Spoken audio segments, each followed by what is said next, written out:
8:39 de la mañana, estamos de vuelta con más de Buenos Días por VPI TV, este lunes compartiendo con ustedes como lo hacemos cada mañana en vivo.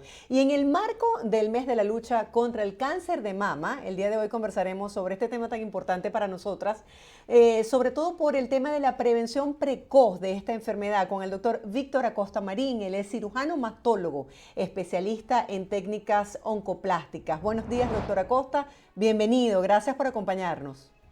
Buenos días, gracias por la invitación. Para poner un poco en contexto a nuestra audiencia, quisiera que nos hablara de qué es el cáncer de mama y cómo lo podemos detectar.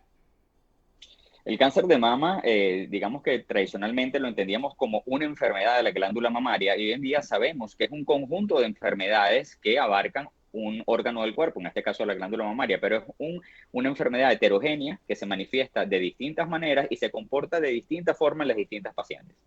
¿Cuáles son las posibles causas? ¿Existen predisposiciones genéticas? La mayoría del cáncer de mama se ubica dentro de lo que llamamos cáncer de mama de tipo esporádico. Todo el cáncer de mama es genético porque, digamos, ocurre por mutaciones, alteraciones al punto de vista genético.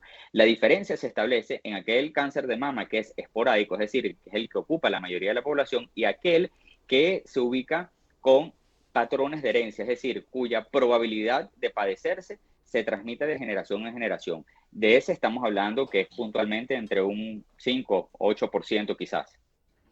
Es decir, si mi mamá, por ejemplo, y mi tía, que han tenido antecedentes en este sentido, y lo comparto, es mi testimonio real, quiere decir que yo tengo una mayor predisposición genética y eso equivale que yo tengo que hacerme continuo chequeo más que cualquier persona que no tenga una predisposición.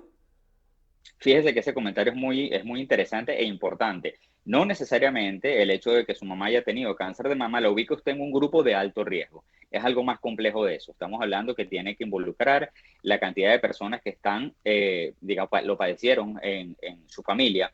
¿De qué lado? Si es del lado materno o paterno. ¿Qué edad tuvieron esas personas cuando lo padecieron? ¿Qué tipo de cáncer? Y no necesariamente cáncer de mama, porque hay otros tipos de cáncer desde el punto de vista filogenético que están asociados también al cáncer de mama, como por ejemplo uno de ellos el cáncer de páncreas, por decir uno de tantos.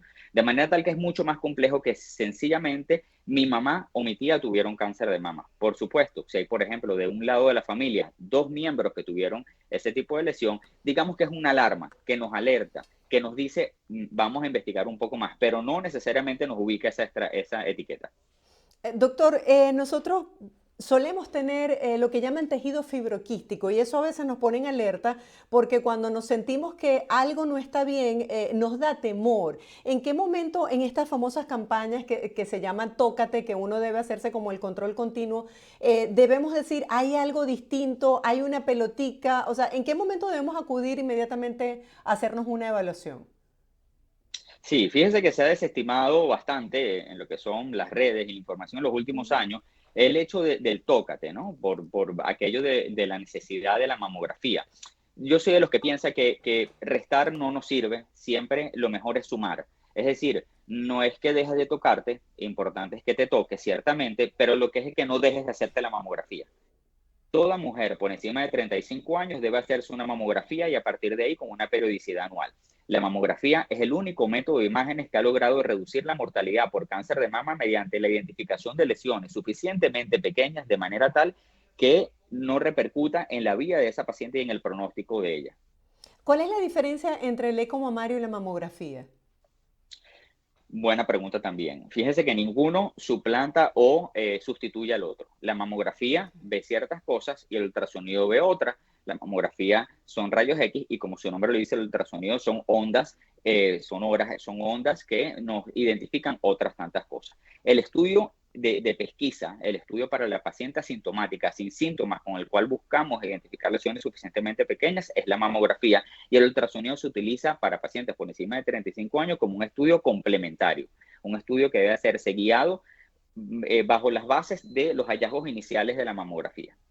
¿Cuáles son los síntomas, doctor, que podemos identificar nosotros y que tienen que ver con el cáncer de mama?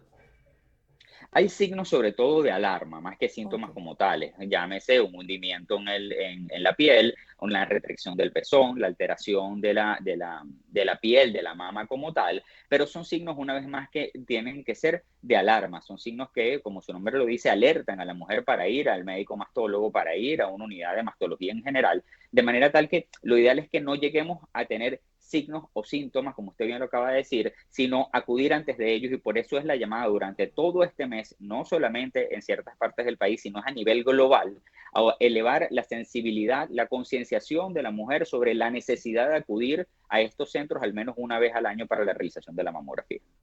Doctor, ¿qué tan común es el cáncer de mama, por ejemplo, entre las mujeres venezolanas?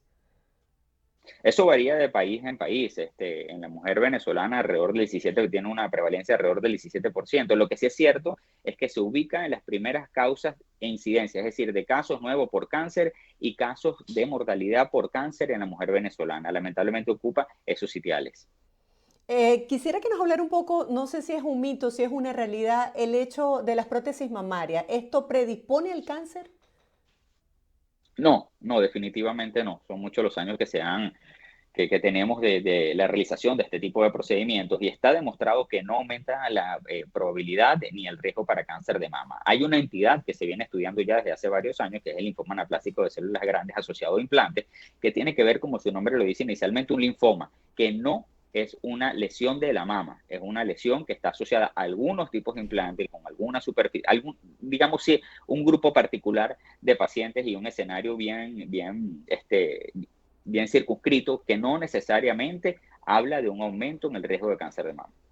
Doctor, hay una frase que dice somos lo que comemos y ahorita creo que hay una mayor conciencia sobre lo que nosotros consumimos que antes. Estamos como muy atentos a los productos que contienen aspartame o que pueden ser cancerígenos. ¿Es el alimento un factor importante en el cáncer?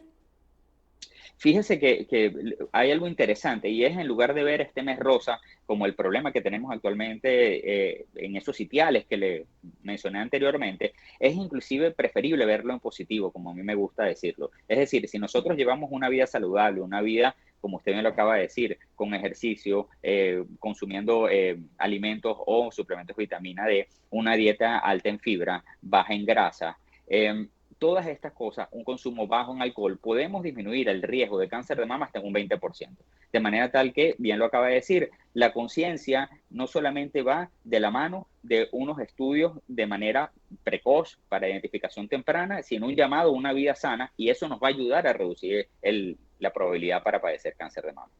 Doctor, ¿hay estudios que verifiquen que un alto nivel de estrés puede tener una incidencia en la aparición de cáncer?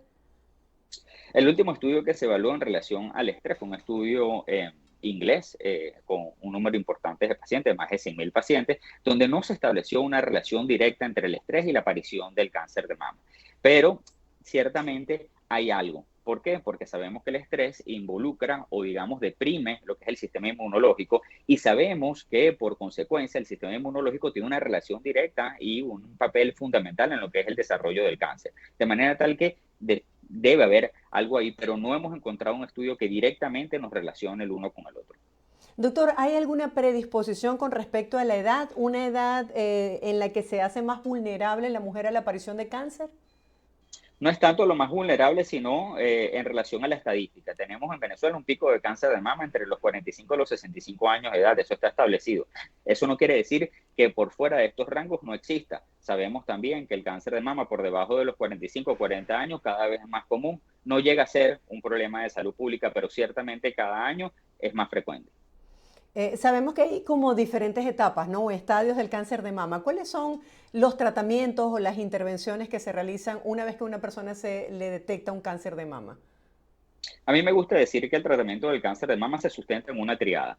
Cirugía, toda paciente con cáncer de mama debe ir a cirugía. Existen solamente pocos ensayos clínicos en los cuales la paciente no debe ir y eso es en centros realmente especializados, pero podemos quedarnos para la entrevista que toda paciente con cáncer de mama debe ir a cirugía. Algunas van a ir a tratamiento radiante y algunas van a ir a tratamiento médico. Cuando me refiero a tratamiento médico incluye hormonoterapia, quimioterapia, inmunoterapia y otras tantas. Pero digamos que es esa triada, cirugía, radioterapia y tratamiento médico.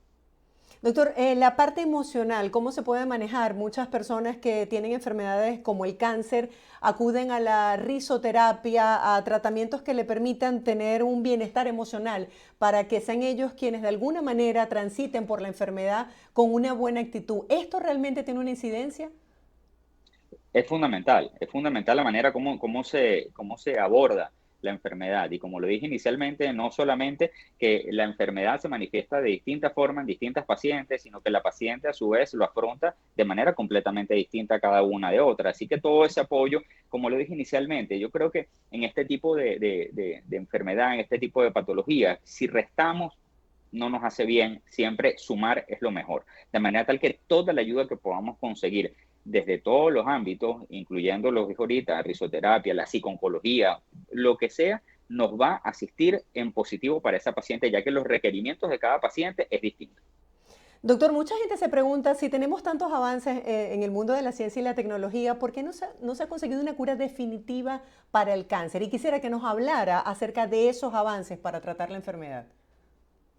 Sí, en el sentido de por qué no hemos conseguido la cura en realidad, las alteraciones genéticas producto o que generan el cáncer de mama son realmente variadas. Inclusive nosotros, mientras estamos hablando aquí, en nuestro cuerpo tenemos cada ciertas pares de base, tenemos mutaciones fisiológicas.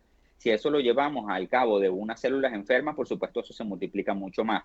Es como decir, ¿por qué no hemos conseguido todavía la respuesta al SIDA o a otras tantas, al virus de inmunodeficiencia humana o a otras tantas enfermedades? Es realmente complejo.